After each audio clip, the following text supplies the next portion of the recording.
You know, way back in the day, band, people used to listen to what were called vinyl records.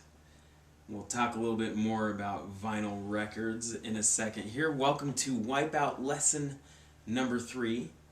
Today we're going to be focusing on one of the easier parts for the winds, maybe more of a feature here. Actually, yes, a total feature for the percussion in measures 17 through 29. A little bit of a history about Wipeout, the song. It was actually released as a single back in the day, 1950s, 1960s. Music came out on vinyl records. Now a single would have been a smaller version of this. This is what we call an LP, or long play. A single was smaller, and you would put it onto a record player. The record player would make it spin, and a needle would come down. And if you can see here, there are little grooves in here, and that actually makes sound when the needle goes on to the grooves. There are 2 sides to every record. Go figure. Now if the camera person here can zoom in, the first side, or maybe the more popular side, is called side A. If you can see that, this is where a lot of bands would put their best music on here. This is a Guy Lombardo, a singer back in the day. And then on the other side is what we would call side B. Okay? Now records are making a comeback, and you can get some really heavy-duty, what they call phonographs, that will play records. Good, cheap ones like $75, expensive ones, which I might suggest ranging from $200 to $400. So anyway, Wipeout was released as a single. It was actually on side B. They didn't expect that this would be the more popular tune. It was on side B of a single called Surfer Joe. So on side A, they expected everybody would listen to Surfer Joe, and if they had a chance, they'd turn it over, listen to side B, which happened to be Wipeout. This particular song has been featured in over 20, that's right, 20 films, including one of my favorites, The Sandlot, about baseball, Toy Story 2, listen for Wipeout. You might hear that in Toy Story 2. And kind of a cult classic, a movie called Dirty Dancing. Some interesting things about this piece of music. When we play this at Manson, there's a lot of quarter notes and rest, and when we get to this part in 17, we'll play the quarter note and we'll do a freeze frame and hold it for that measure. In the next measure, we'll hold a different freeze frame. And it's really cool if we all are moving in different directions, kind of organized chaos. And that's what makes it look almost like a Wipeout happening. The percussion accents, super duper important, makes the percussion instruments sound more like a melody here, and that's what people loved about this single. In measure 25, we all want to make sure we're looking at the key signature. We don't have as many flats as usual. And trombones, we want to watch for our flats then turning to a natural in this part. Okay?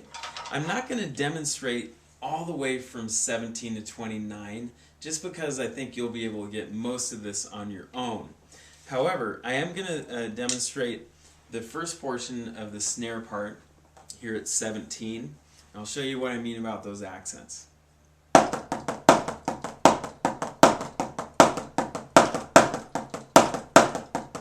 And then that continues, repeating that same pattern for the next, let's see, 6 measures. You're going to keep doing that. Okay? Those accents make it really, really cool. Now, snare, it changes when we get to 25. And if we get this to work, oh, it's going to be so cool. Okay, so that was weird. Sorry about that. 25, we have a quarter note. Boom, 2, 3, 4, then quads or quints. 3, 4, then, excuse me.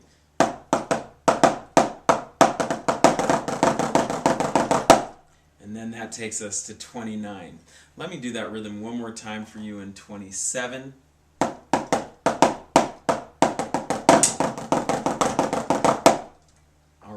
Have fun with that. That's really a neat part. Bass drums, you actually start off the part here in 25. We're going to be listening for you. Okay, bass drums, you're going to go da da da da da. Excuse me, da da da da da da da da da. 2, 3. Boom. 2, 3, 4. Boom. 2, 3, 4. So da da da da da da da da da. That's the important part for you to play in measure 25. Quads, you're going to have the exact same accents as a snare in measure 17. If you listen to the original recording, you may hear different tom drums being played. So I challenge you to read, maybe improvise a little bit on which drums you play at 17. Okay? At 25, here's your part. Boom, 2, 3, 4, da da da da da da da da da da da da, boom. Okay? Here it is one more time, 25. Boom, 2, 3, 4, da da da da da da da da da da da da, boom. Okay? And that will be, you'll be answering the bass drums. So it's going to go bass drums, then quad feature in 26, and then snare feature in 27. Cymbals, you get kind of a cool part here in 17. Here's 17 for cymbals.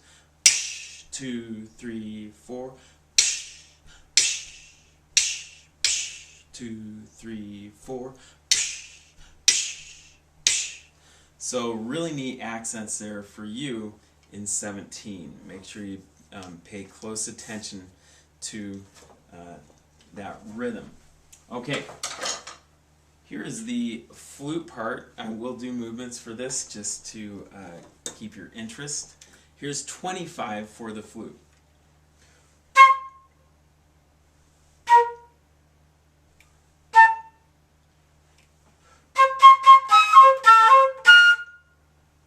And that took us to the first note of 29, making sure we're getting those high fingerings on the flute.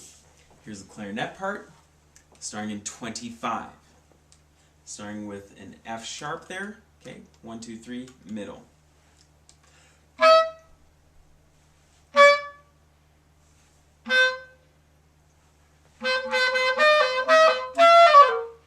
And we see a glissando at the end of that from the G, so you can just go G and then boom, boom, boom, boom. Just kind of make the notes fall down. Make it sound like a wipeout. Okay, here's the alto sax part here in 25. Altos, remembering that first note is actually a C sharp, no finger.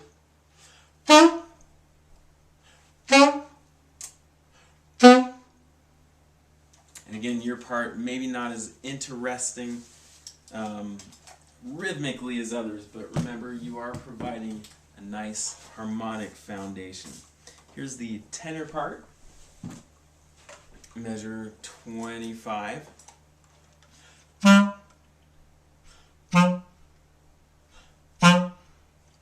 lot of parts really similar to each other, but again, the big thing here is making a really nice harmony. Here's the first trumpet part. Excuse me.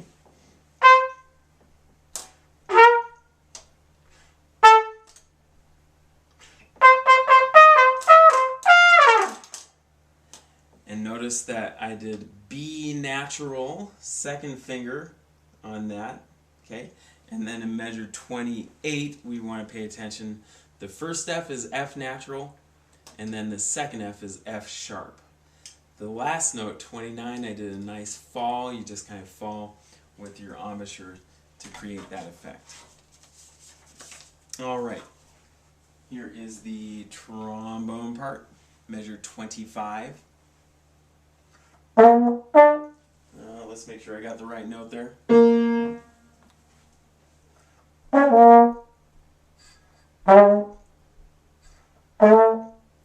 So 1, 3, and then 2. All right, and finally, here is the tuba part. Pretty simple here.